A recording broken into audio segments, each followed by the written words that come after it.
Samantala, Idol, tinalakay po sa isinagawang pulong ng lokal na pamahalaan ng Mangaldan ang pagbuo naman ng Task Force Mantakero or Mangaldan Task Force for Animal Control, Keeping, Enforcement and Rabies Prevention.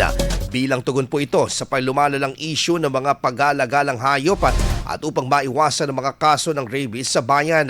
Ang nasabing task force ang mangunguna sa mahigpit na pagpapatupad ng mga polisiya hinggil sa animal control, katuwang ang mga probisyon ng Anti-Rabies Act of 2007. Layunin nitong tiyakin ang kaayusan at kaligtasan ng publiko laban sa panganib na dulot ng mga ligaw at hindi nabakunahang hayop.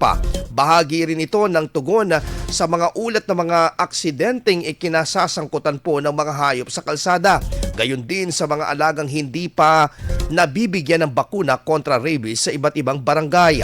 Ayon sa lokal na pamahalaan, mahalaga ang maayos na koordinasyon sa mga barangay councils upang maisagawa ang epektibo na mga impounding operations at iba pang mga hakbang para sa kapakanan ng mga hayop at komunidad. Inilatag din sa pulong ang mga tungkulin ng task force, kabilang dito ang pakikipag-ugnayan sa mga barangay, pagpapatupad ng mga local na mga ordinances na may kinalaman sa hayop at ang pagtiyak sa maayos at makataong pagtrato sa hayop na mai-impound. Antabayan po sa aming pagbabalik mamaya. IFM News. IFM News. IFM News.